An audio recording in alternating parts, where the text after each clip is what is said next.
Hello, kamusta sa inyong lahat? Ngayon bagong episode ng aking podcast ay pag-uusapan namin ang buhay estudyante. Kung ano-ano ba ang mga napagdaanan namin, mga estudyante, at mga natutunan sa paglalakbay namin na ito. Halina't tara nang pasukin ang mundo ng mga estudyante. Bago sa lahat, ako pala si Enoch Carsten Ginaldo at mayroon tayong guest ngayon. Hello, ako nga pala si Ivan Rafael S. Nigos. So, unahan natin sa paano mo ba pinaghanda ng pagiging buhay estudyante sa college? Naghanda ako ng Siyempre una sa isip ko, siyempre college na yon, dapat mature na yung pag-iisip. Dapat yung mga pinagagawa ko nung mga LM pa lang nung high school, siyempre bawasan na natin yung mga nandoon. Dapat kung college na yun, siyempre mahirap na, dapat ready na, ganun. Tapos mga yun. Tapos, new environment. Ay, hindi naman sa new environment kasi sa SLC ako, pero mga bagong tao. Kaya dapat, kahit na wala kang masyadong kilala, dapat mas maging open ka sa iba. Kasi kapag college ka na, maganda yung kahit meron ka lang isa or dalawa na lagi mong kasama. Mahirap kasi kapag mag-isa ka lang talaga sa college. Dapat meron kang masasandalan kahit papaano. Ganun. Sa akin naman kasi is ang sabi kasi ng mga kakilala ko, ang pagsisimula daw sa college is parang empty talaga yung utak mo kasi hindi mo madadala lahat ng natutunan mo sa high school. Para bang kailangan mo maging open-minded uli para sa mga new discussions is mas matuto ka doon. Wag mong i-bring yung mga galing sa high school kasi talagang mas mahirap dito sa college. So ang ginawa ko is parang ganun lang din. Mas tinignan ko muna kung paano ba ako makakapaghanap ng mga kaibigan, ganun, kasi ang hirap mag-isa sa college eh. Wala kang katulungan, ganun. Yun nga, kapag nung grade 12, nung senior high, kumuha ako ng STEM na strand. Tapos ngayong college, IT. Parang ang layo nung pagka-relate nung STEM na strand at yung IT. Kaya yun, ang daming mga bago. Pero nung high school din lang naman, may pinag-aralan din naman yung mga coding na yan na relate sa IT. Pero high school pa nun junior high pa yun. Kaya ang tagal na rin. Sa akin din naman, galing ako ng UMS eh. Tapos yung mga kaklase ko naman dati, iba-ibang course yung pinuntahan.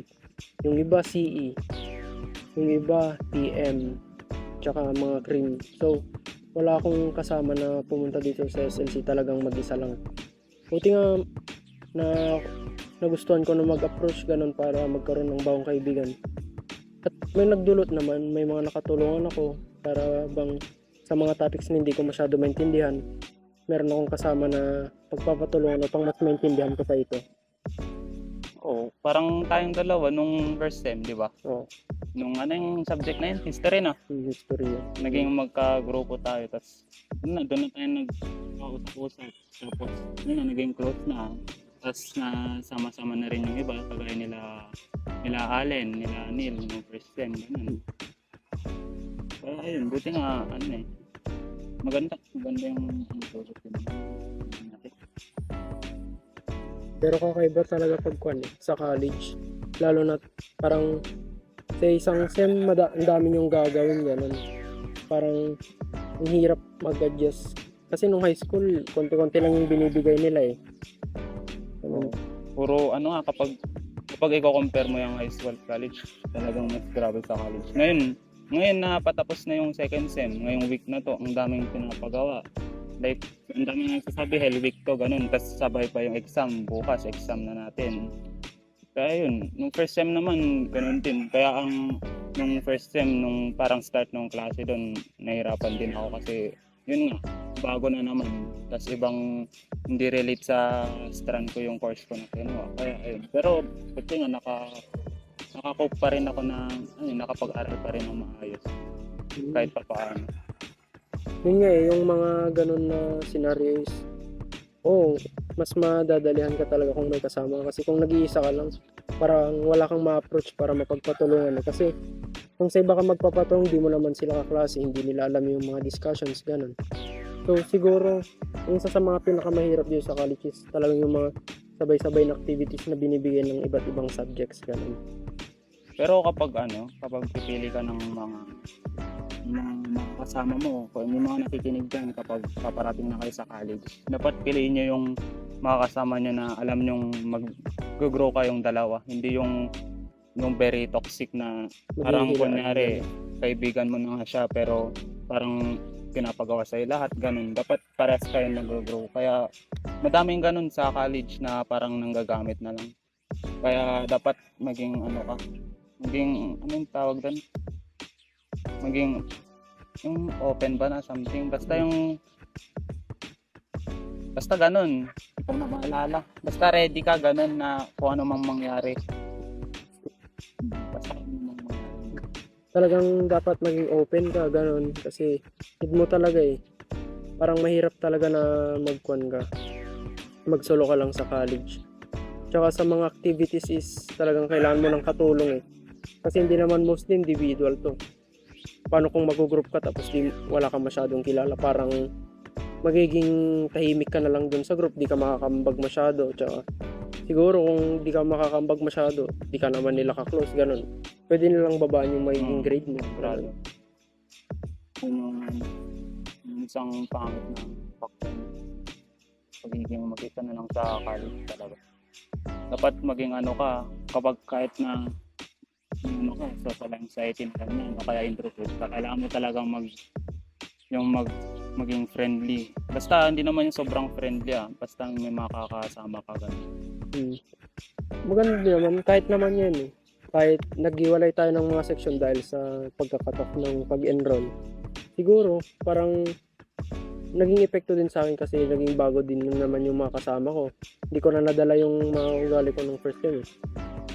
Ang alam ko nga is, nung first time parang competitive ko ganun. Parang ngayon, wala na. Parang kung ano na lang maging meron yun. Wala na, engot na, ganun. Oo. Dati, nakipagpataasan ako kina Erica, ganun. Nakikikompare ako ng mga fan. Pero ngayon wala. Kung ano grade ng iba, yan mo na. Kung ano sa akin, kahit mababa, sige lang. Wala eh. Kapag ako talaga, kahit basta mataas, sana mga line of 9, ganun, lalo na sa mga major. Kagaya ngayon, hindi naman sa na-depress, pero nasad ako nung nalaman ko yung grado ko sa programming kasi 89 lang nun eh. Wala eh, ang baba ng mga quiz ko. Hindi naman sa mababa, parang pasado lang ganun. Kasi mali-mali din yung mga pero ngayon naman, yun, naka-perfect naman na din ako ng exam. Oo din, hindi ko ngayon expect nun na ma-perfect ko yung midterms ng programming. Siguro dahil din sa inyo kasi sa inyo ako nagpapatulong eh. Papatulong talaga? Oo, patulong naman talaga eh. Ganun lang, parang talagang nahirapan ako nun mag-adjust, lalo na nung nalipat ulit ako ng section. Sabi ko sa sarili ko, yung environment na naman to, parang first day nga ng second sem, tahimik ko sa classroom eh. Wala akong makausap, ganun. Mga impression na naman sa mga unang kaklase, ganun. Pero habang nagtagal, yun ko din na ako na maganda din naman kasi naipagtulungan naman yung mga kaklase ko ngayon, ganun. Maganda naman yung nagiging outcome. Siguro, sa akin lang din parang nakakuan ako kaya bumaba yung mga ibang grado ko kasi ako mahilig ako talaga sa cramming, ganun. Hindi ako masyado gumagawa pag malayo pa yung deadline. Kasi sa akin, mas gumagana yung isip ko kung talagang malapit na talaga yung basahan, ganun. Mas nakakagawa ako ng maayos na output. Kesa sa matagal pa hindi ako masyado nakakapag-isip. Baliktad tayo. Kapag ako kasi ayoko ng cramming. Kasi yung mindset ko, gusto ko na matapos. Para kapag kunyari, tapos mo na, tapos may 1 week ahead pa yung sa deadline. Yung 1 week na yun, pang mo na lang, kung anong man gusto mo, pang relax mo. Kasi yun talaga kapag sa college na, mas isipin mo pa yung talagang umuwi na lang sa bahay para magpahinga. Kasi talagang nakakapagod sa college. Unlike sa high school, kung may time, kung saan ka pumunta, ganun din ako nung senior high. Kahit na alas 3 lang uwian namin, nakakauwi na ako alas 7, alas 8 kasi nagtatambay pa, tas kung saan pumunta. Pero ngayong college talaga, kahit maaga yung dismissal mo, kagaya nung ngayon sa amin, mga alas 3, alas 4, mas gusto mo pang umuwi para magpahinga eh. Nung high school lang kasi, pag umuwi ka, pwede ka pang maglaro hanggang anong oras. Ngayon naman pag-uwi mo parang di ka naman masyado naglakad. Pagod Pero na. yung katawan mo pagod, Yun gustong nga eh. matulog. Pero meron yung mga time na kahit gusto mong matulog wala. Isipin mo may gagawin pa, may papasa pa bukas. Yun nga, Ganun. may gagawin pa. Parang every uwi mo kailangan may gagawin eh. Nakakapagod na rin talaga. Tapos yung basta madami ng mga gagawin ganun. Hindi na kailangan na mag-kwan ka talaga. Kailangan mo talagang gawin yun ng maayos kasi hindi na high school eh. Need mo na bigyan ng mga effort ganun. Kailangan mo na talagang pag-isipan ng mabuti kasi hindi naman high school yung mga teachers mo eh. Kailangan mo na talagang bigyan ng todo effort yung mga gagawin at ipapasa mo para kung gusto mo ng mataas na grado, mag-effort ka. Kung ayaw mo, sige, magpasa ka lang, ganun. Pero sa akin naman, ayaw ko na, din naman i-disappoint yung mga parents ko, kaya binibigay ko din yung best ko sa mga ginagawa ko. Pero minsan, yung best ko is parang hindi kinakaya yung standards ng mga teachers na pagpapasahan, ganun. Ganun sa college, parang ikaw talaga yung maghahabol. Hindi yung mga teacher na kapag kunyari may INC ka, hindi yung teacher yung lalapit sa'yo para makompleto mo yun. Dapat ikaw talaga. Yun nga yung napakahirap din eh. Tapos kapag hindi unlike sa high school na kapag mag-aaral kayo doon, isang room lang. Doon sa college, palipat-lipat ka pa, ganun. Tapos ngayon na summer na, sobrang init pa. Yun ang hirap. Kalaban mo pa yung init na yun. Sobra. Buti nga may aircon sa ano natin, sa mga subjects Major. natin na major. Pero isa din yun sa nakaka-affect eh, lalo na pag may pasok ka ng alauna. Tapos sobrang init. Siyempre, minsan kasi kung ang init nakakantok, ganun parang hindi mo na makapag-focus, ganun. Yung PE namin, alauna. Tapos yung pa, yun na yun. Parang, para bang gusto mo na talagang umuwi. Kahit anong oras pa eh. Sobrang init ba naman, paano ka gaganan pumasok ganun. Pero kailangan mo talaga pumasok kasi hindi ka magkakaroon ng magandang grado kung liliban ka lang sa klase, ganun. Parang nakaka-affect din talaga yun. Pero ano naman, di ba may mga nagsasabi na enjoy your college life, ganun. Hindi naman na kahit ganito na mahirap sa college. Hindi puro ACADS na lang din.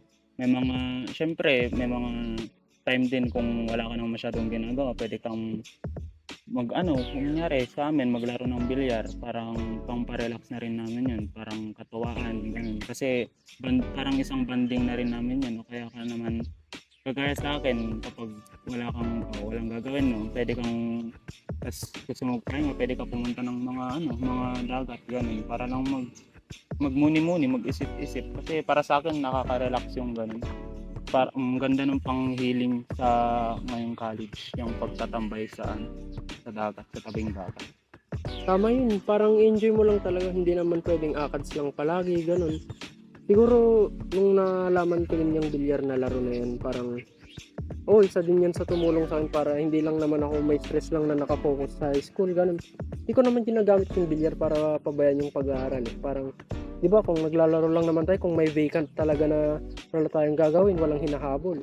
Pero kung may mga hinahabol naman, di naman tayo naglalaro, ganun. Parang, pampalipas oras lang para, siyempre, makakuha din yung utak mo kasi, dito sa gilid ng school, wala naman ibang puntan para makapag-banding tayo ng para makarelax yung utak natin. Buti dun, kahit habang naglalaro tayo, nagkakatuwaan na din. Usap-usap, ganun. Kompleto na. Parang, kung ano talaga yung mga unang naging kaklase mo sa college, talagang sila yung magiging kasama mo na pag-graduate, ganun. Parang magiging katulungan mo na. Basta mag-aral kayo, yung mga nakikinig dyan, mag-aral lang kayo ng mabuti. Ano din, kapag ganyan, di ba, bibilyar kami. Tamang na din sa oras nyo, tamang time management na, syempre, bilyar yan. Hindi dapat naman na lahat ng oras mo nakatuon dyan. Dapat may proper time management pa rin sa mga ganyan. Dapat alam mo kung ano yung dapat priority mo. Pero kapag wala ka naman masyadong gagawin, pwede ka magganyan, pahinga ka, magbilyar ka, manood, kung ano man. Kumain ng mga pagkain, ice cream. Yun nga, yung parang mas maganda din yung may libangan kayo, hindi yung puro lang kasi may stress ka talaga kung nakafocus ka lang sa pag-aaral, ganun. Parang nung first sem, hindi naman bilyar yung kinukuha natin ML. Oo, doon tayo sa garage. Oo. Pero, siyempre napalitan din kasi hindi naman tayo lahat may dalang power bank, may charger, ganun. Para bang, kasi sa bilyar, madami tayong maghahati kung sakali man kung magkano yung babayaran. Tsaka at least, nakuha natin yung band natin na magkakasama. At kahit naglalaro, ganun, meron naman yung time na nagdi-discuss tayo kung paano gagawin sa school, ganun. Nga kapag nagbibilyar, may kunyari quiz na next sa next class.